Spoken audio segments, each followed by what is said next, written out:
It was a cold night. Jared Winters sat near the fire inside his small wooden cabin. Outside, snow was falling gently, covering the forest in silence. He had just made himself a cup of hot tea. The clock on the wall showed 11:47 p.m. The power was out again, but he was used to it. Living on the edge of Earth's last colony meant you had to live simple. He pulled the blanket over his shoulders and was about to rest when he heard a soft knock on the door. He frowned. No one came this far into the woods. His nearest neighbor was 6 miles away. Another knock. Not loud, but clear. He stood up slowly, grabbed the old hunting knife from the shelf, singing, and walked to the door. He opened it a few inches and stopped. Breathing for a second, standing in the cold was a woman. Her skin was pale silver, and her eyes glowed faintly like moonlight. Long black hair fell over her shoulders, wet from the snow. In her arms, she held a small child, wrapped in a thin blanket. The child's face was blue from cold, but his big eyes looked up at Jared without fear.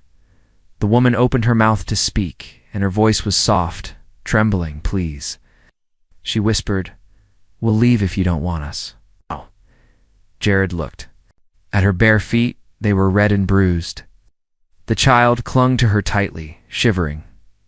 Jared opened the door wider. "Get in," he said. "Quick." Shh. She nodded once and stepped inside without a word.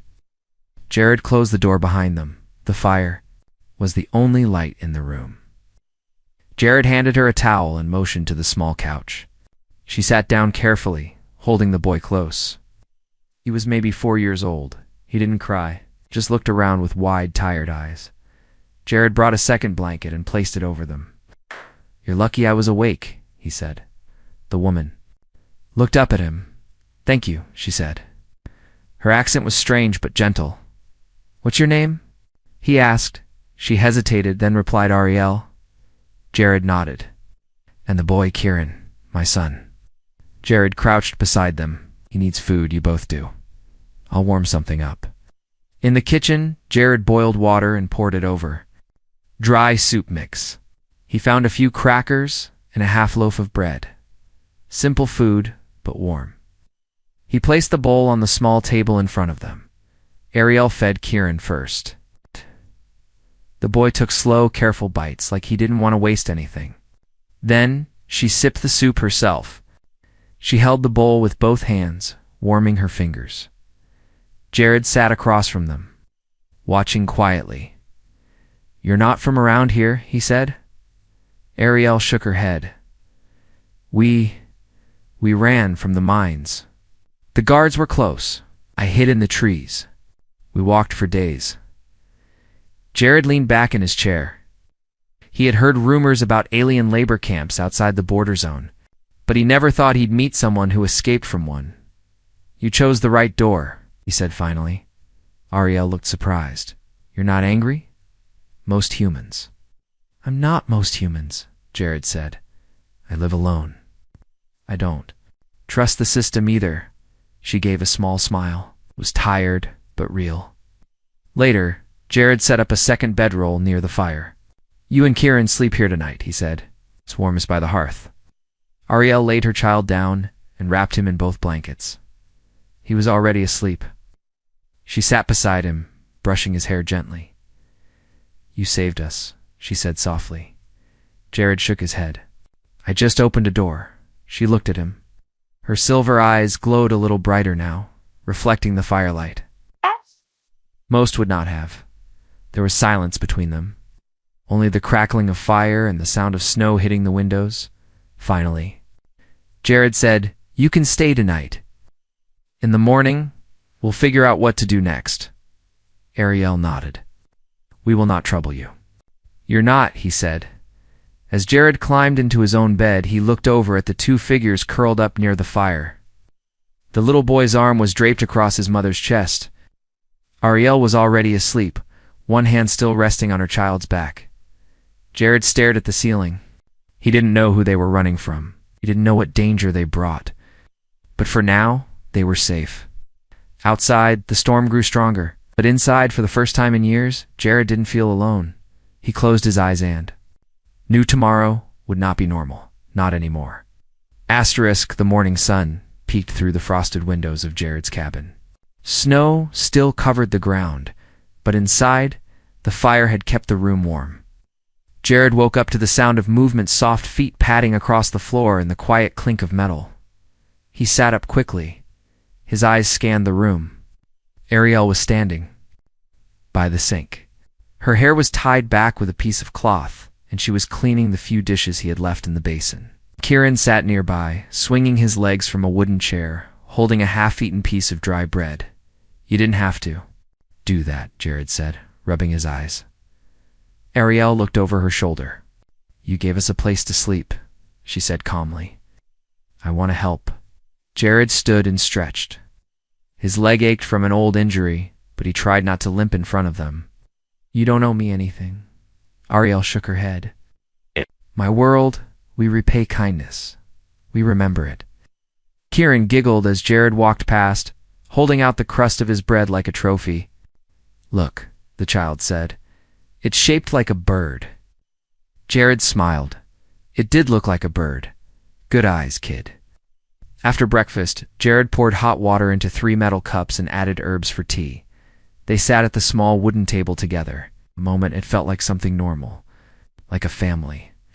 But Jared reminded himself this was temporary. Ariel's fingers curled around the cup carefully. Thank you, she said again. You keep saying that, Jared replied. But you and your boy deserve peace. Not many people see that. Guess she looked down at her cup. Humans fear what is different. Jared nodded. Humans fear a lot of things. Ariel hesitated, then asked, You live here alone? Why? Jared took a deep breath. Retired soldier.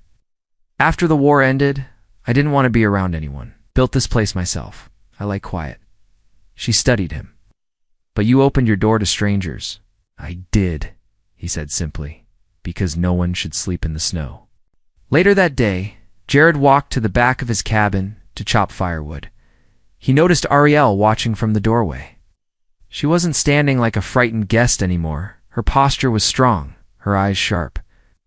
Jared realized then that she had once been trained, maybe even a fighter.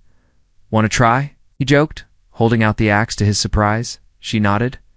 She walked barefoot across the snow, took the axe, and with a powerful swing, split the log clean in two. Jared raised an eyebrow. Where'd you learn that? He asked. Ariel smiled. The camps taught us many things. Some of them useful. He handed her another log. If you're going to stay here, I could use the help. She looked at him. You still plan to let us stay? For now, he said. Oh, but I want the truth soon. Who's looking for you? What danger am I in? Ariel's smile faded. She nodded once. Tonight I'll tell you everything. That evening, Jared cooked a simple stew with wild vegetables and dried meat. He didn't have much, but Ariel made it taste better by adding strange herbs she had carried in a tiny cloth pouch. The smell filled the cabin. Kieran clapped when he tasted it. This is better than ration packs, Jared said, surprised. Food should taste like life. Ariel replied. Jared paused. You speak like a poet sometimes. In my world, poetry is how we remember our dead, she said softly. The room went quiet. Jared didn't ask more. He could see the sadness in her eyes. After dinner, Ariel gently placed Kieran on the bedroll. The child curled into the blankets and quickly drifted off. Jared sat on the floor, back against the wall. Watching the fire, Ariel sat beside him, not too close, but near enough to feel her warmth. I was a translator in the Empire, she began, her voice low. But when the war ended, they captured our world. My people were sold men to labor, women for other purposes. I escaped with my son. They want him because of what he is. Jared turned to her. What is he? He is a carrier of knowledge, she said. My people passed memory through blood. Kieran holds the last song of our homeland. Jared didn't understand it all, but one thing was clear. Kieran wasn't just a child. He was a target. Who's after you now? He asked Ariel's. Jaw tightened. A bounty unit. They work for the guild that bought us. It will come eventually.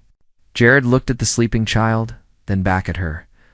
"I need time to think," he said. "But you're safe here, for now." Ariel nodded. "That's more than anyone has said to us in months." As the fire burned low, Jared watched her. Tuck Kieran in again. Her movements were gentle. Her hands trembled slightly, not from weakness, but from holding too much pain for too long. He didn't know how this would end, but he knew this: he couldn't send them back into the cold. Not now, not ever. The next morning started with a strange silence. Jared stepped outside to check the snow level and gather more wood. The sun was out now, and the air was still, almost too still. He scanned the distant tree line like he always did, just have it. But today, something felt different. Then he saw it. Tracks, deep tire marks in the snow, leading toward his cabin from the old dirt road. Jared's heart skipped. There were no roads leading here, not for regular folks.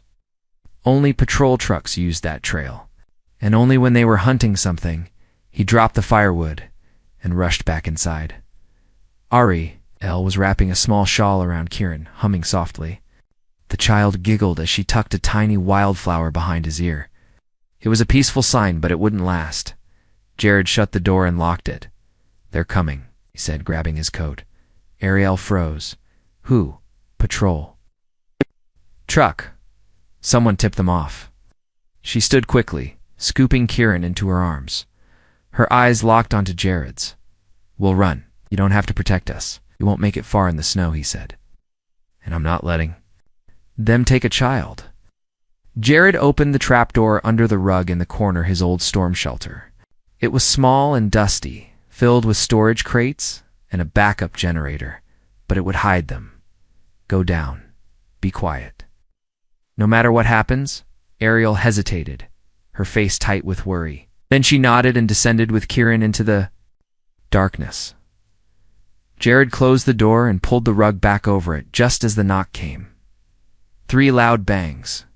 Jared opened the door slowly. Outside stood 2 soldiers in heavy coats, helmets marked with EarthGov patrol symbols. One of them had a scanner in his hand, beeping softly. "Morning," Jared said, acting calm. "Morning, sir," the lead soldier replied. "We're doing a routine check. We had a report someone spotted alien activity in this sector." Jared shrugged.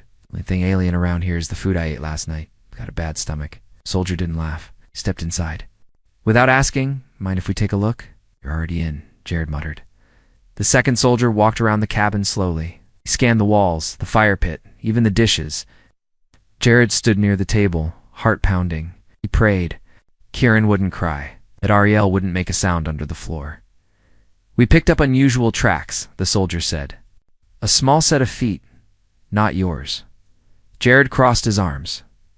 "Rabbits, maybe. I've got traps in the woods." The first soldier narrowed his eyes. "We're tracking a fugitive female from the mining colonies. Escaped with a child. Dangerous." Jared didn't flinch. "All I've seen lately is snow." Just then, the scanner let out a soft beep. Both soldiers turned.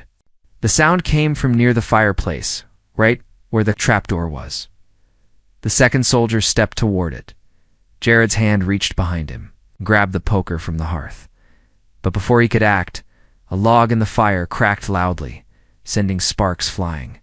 The scanner beeped again, then went silent. The soldier checked the device. False read.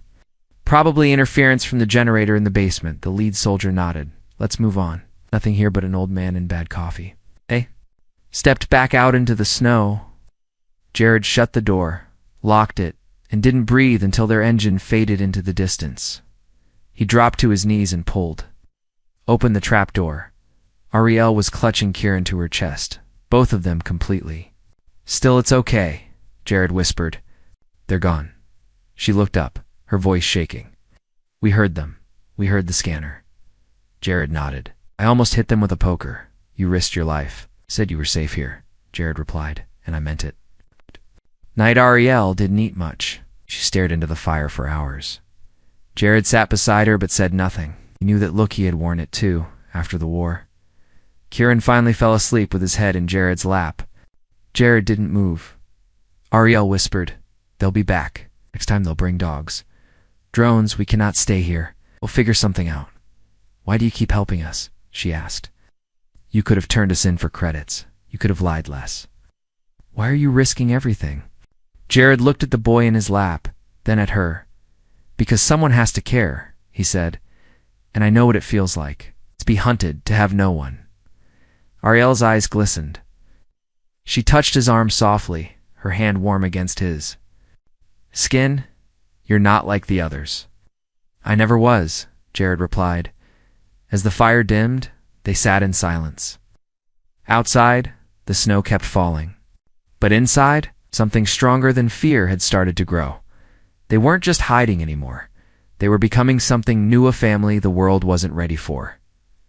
Asterisk. Jared was sharpening his old survival knife near the window when he saw her in the yard. Ariel stood beneath the gray sky, arms raised, her palms open as the light snowfall touched her skin. She wasn't shivering. She wasn't afraid. She just stood there, breathing deeply, eyes closed. But when she turned to walk back inside, Jared saw something on her back, faint scars, strange metal lines running down her spine, glowing softly beneath her skin. He stepped outside and called, "Out, wait." She turned, calm but guarded. He walked slowly toward her. "What are those marks?" She didn't answer right away. The silence between them felt heavy. Finally, she said, "They're not just scars, they're keys, back inside." Ariel sat by the fire, her coat off, back exposed. Jared knelt beside her and looked at the metallic patterns carefully. Small plates, embedded like armor under her skin. Some of them flickered faint blue, others stayed dim. "They implanted us after capture," she said. "Not to control us worse."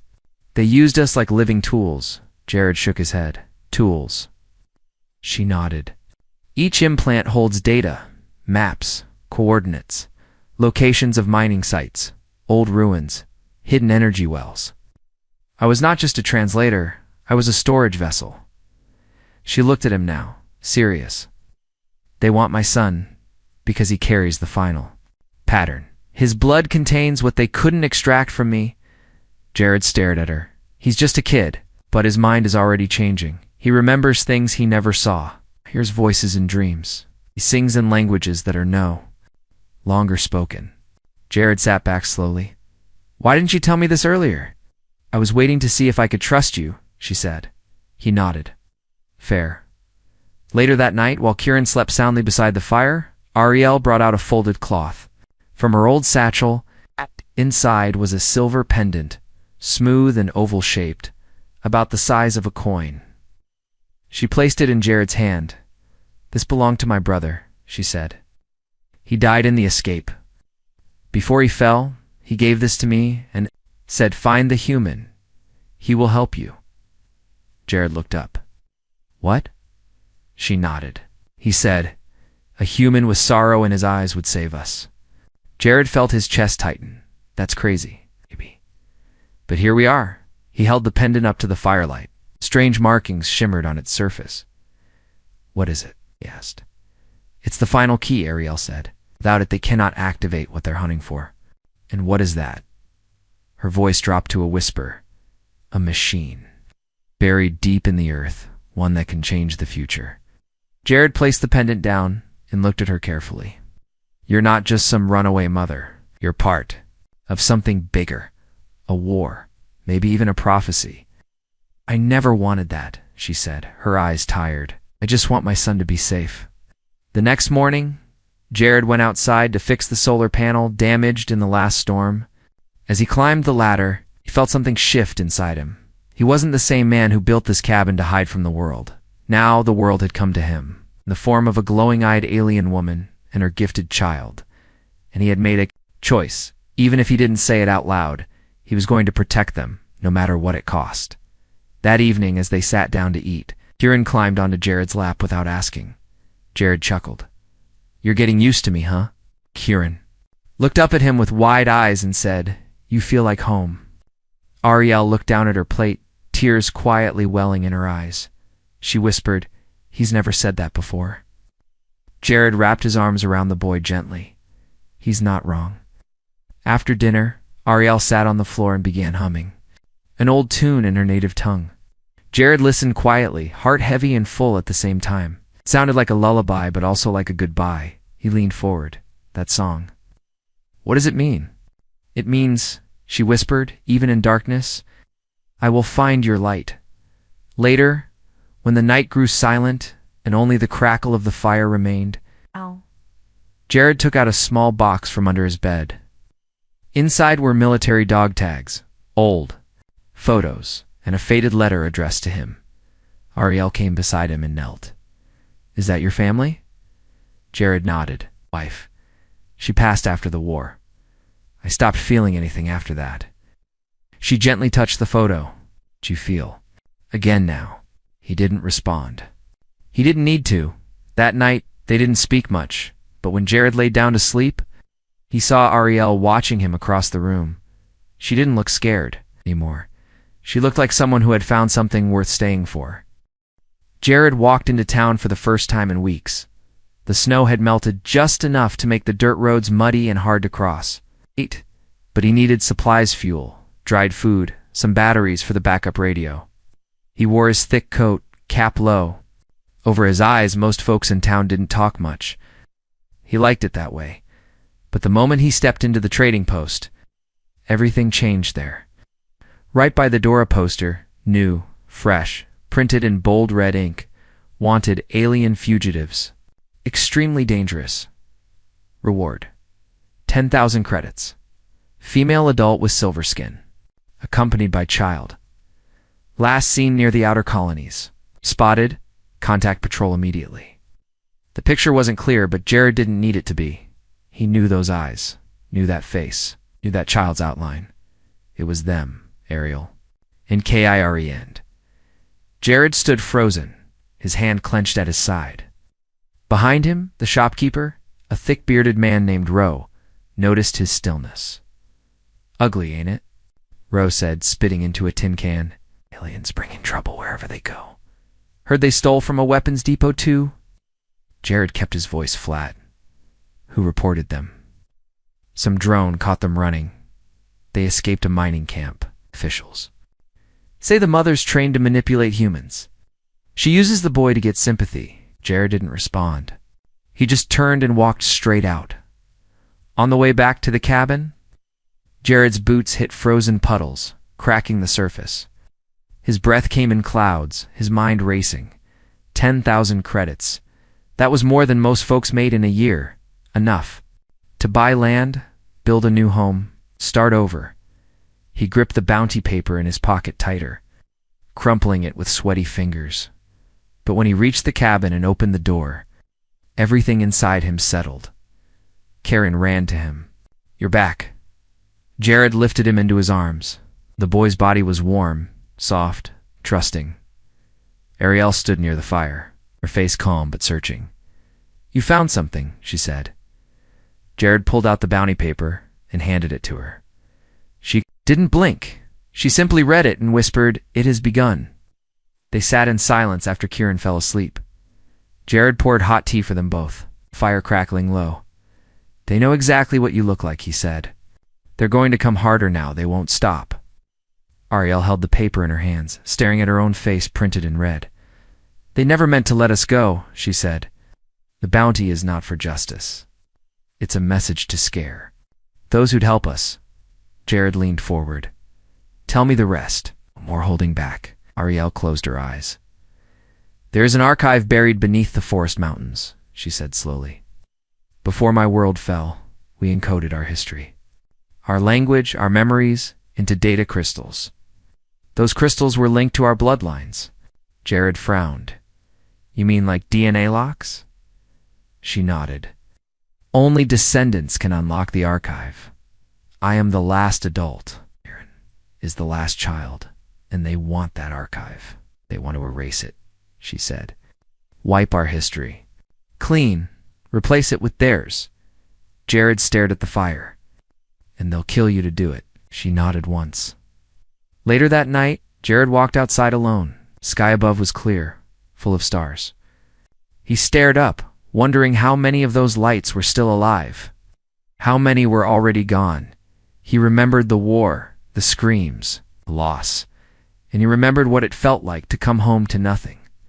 Inside that cabin were 2 lives depending on him, not just to survive, but to exist. He pulled the bounty poster from his coat, stared at it one last time, then tossed it into the fire pit. The paper curled, burned, and vanished into ash when he returned inside. Ariel was waiting near the door. "Will you turn us in?" she asked. Jared looked at her with a tired smile. "If I wanted the money, I wouldn't be standing here." She walked closer. "You could start a new life." "I already did," he replied, glancing toward the sleeping child.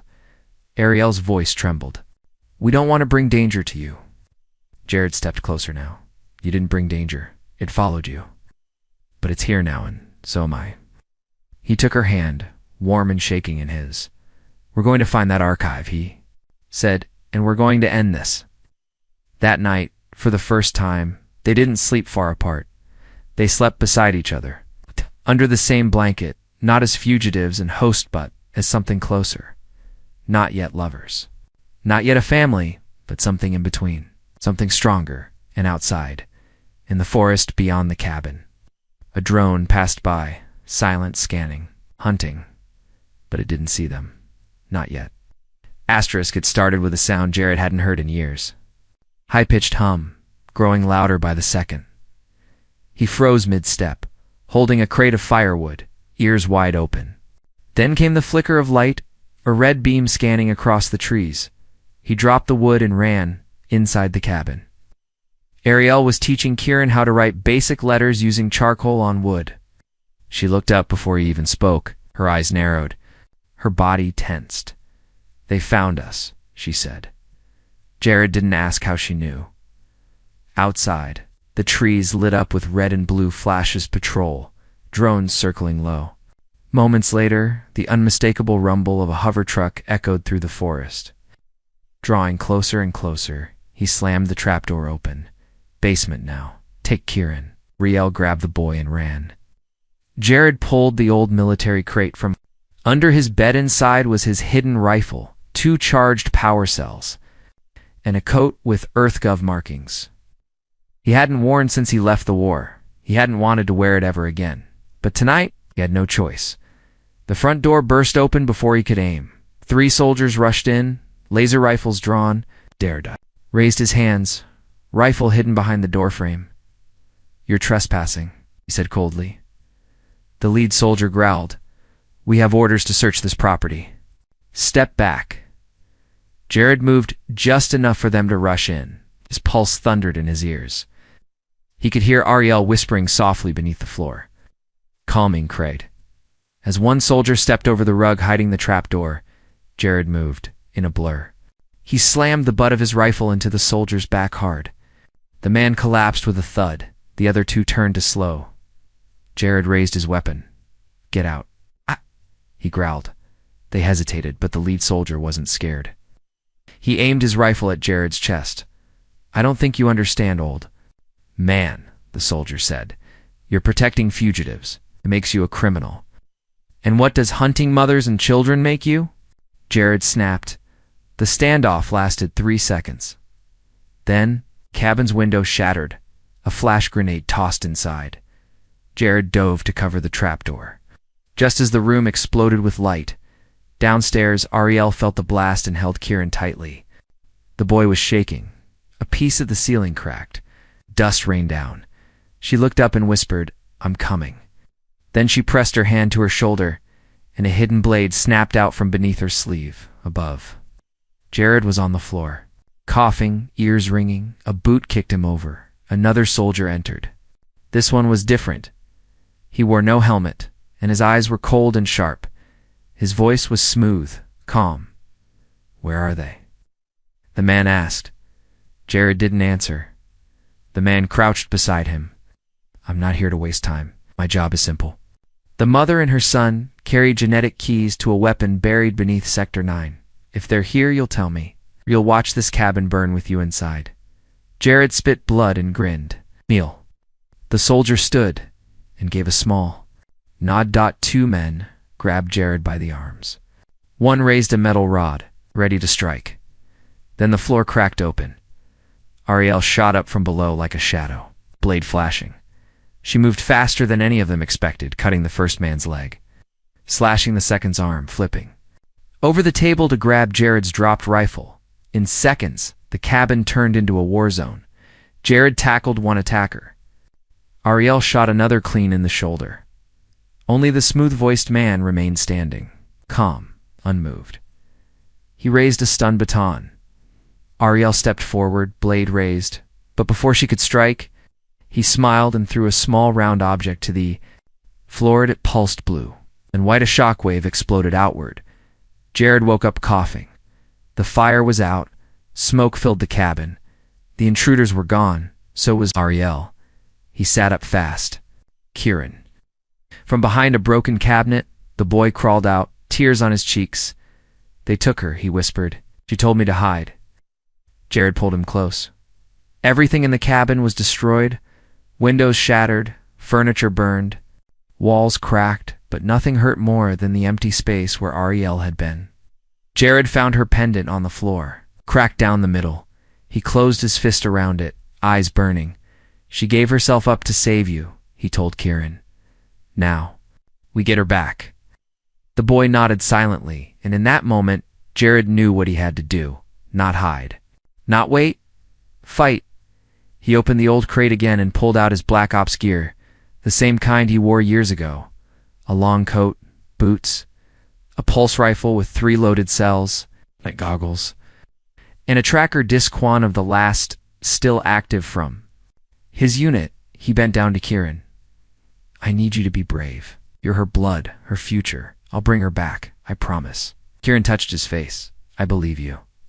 As Jared walked into the cold night, pendant in hand, stars above and ashes behind, he felt no fear, only one purpose. They took her now. He was going to take everything from them. 3 days, Jared had tracked the patrol unit for 3 days through the frozen mountains. He moved like a ghost, silent, steady, focused. He didn't sleep much. He didn't eat much. He only thought of one thing. Ariel. Somewhere beyond those Black Hills was the temporary outpost where they were holding her. His old war map called it Station Echo, a cold metal box carved into stone, used long ago for prisoner transport. He remembered its tunnels, its weak points, its vents. He had once helped build it. Now he would help bring it down. Inside Station Echo, Ariel was chained to a wall. Not because she was weak, but because they feared her strength. She had bruises along her arms, but her eyes were clear. Even with her hands bound and a patrol captain shouting in her face, she did not beg. "You will unlock the archive," the man said. "No." He leaned closer. "Your son is alone." Her jaw clenched. "He is safer with him. With a human, that broken ex-soldier." She smiled. "That man has more honor than every uniform in this place." The captain slapped her. A trickle of blood ran down her chin, but she never looked away. That night, the guards rotated shifts. The captain left the room and Jared came in, fast, silent. Unseen, he slipped through a rooftop vent, dropped behind the last soldier like a shadow, and ended him in one move. Then he stood over Ariel. She blinked in disbelief. "Jared." He cut the chains with a plasma blade. "You thought I'd let them keep you?" he whispered. Her knees shook, but she stood. "How? How did you find me?" "I followed the cold," he said. The anger. She touched his face. "You came back. I never left." Alarms suddenly wailed, red lights flashing down the hall. "I tripped the outside scanner," Jared said. "We have 10 minutes, maybe less." He handed her a small crystal. "The pendant you gave." Met cracked. "But inside, I found this." Ariel gasped. "That's the seed. The archive's true key. We're going to need it." Together, they ran. Outside the station, in the snowy hills, a small figure waited near the tree line hidden under a tarp, holding a tracker.kir. When he saw movement on the ridge, he ran forward, almost falling in the snow. "Mama," he cried. Ariel dropped to her knees and wrapped him in her arms. Jared knelt beside them, breath heavy, but no one said anything. because no words could match the feeling. They didn't go back to the cabin. It was too exposed now. Instead, Jared led them north into the mountains, where satellite scans were weak and drones couldn't fly. Deep inside a frozen cave, he set up the backup generator, solar heater, and a small light beacon. They built a shelter with what little they had, but it was theirs. Jared taught Kieran how to trap small animals, how to cook safely, how to stay hidden. Ariel spent days decrypting the seed crystal, singing in her native tongue to unlock layers of memory hidden inside. One day, the crystal glowed fully. Inside it was a map, not just of her world, but of Earth too. Old signals, buried towers, hidden messages. The archive was not on her planet. Anymore, it was here. Jared stared at the projection in silence. "You're saying they moved your people's memory vault to Earth?" Ariel nodded. "Before the fall, the last ship carried the seed. It landed long ago. They buried it under the forest." "Which forest?" She pointed to the screen. Jared's eyes widened. "It's only 2 miles from here." They reached the site at dawn, covered by trees. Hidden beneath a rocky hill, Ariel and Kieran placed their hands on the ground. The soil glowed faintly. A circle of light opened beneath their feet, revealing stone steps leading down at the bottom. They found it, the true Arkiva glowing orb of light and sound, suspended in air, humming like a heartbeat. Ariel whispered, "This is everything. Our stories, our voices, our truth." Kieran stepped forward. The orb pulsed. He began to speak, not in English, not in her language, but in something older. The vault opened. Inside were holograms, texts, songs, and memories of an entire people waiting to be remembered. Jared stood back, arms crossed. Watching them, for the first time in years, he felt peace. Not just quiet, but meaning. He had saved more than lives. He had saved a legacy. Weeks passed. They built a proper home near the vault, part cabin, part shelter, part archive hall. Visitors never came. And that was perfect. Jared planted vegetables. Kieran learned to read both languages. Ariel taught him how to speak to the stars. And one quiet evening, as the sun dipped behind the mountains, Ariel walked beside Jared, her fingers laced in his. "You gave us safety," she said. "You gave me purpose," he replied. She leaned her head on his shoulder. "We don't have to run anymore," she whispered. Jared looked out at the trees. "The hills, the hidden archive?" "No," he said. "Now we protect it together."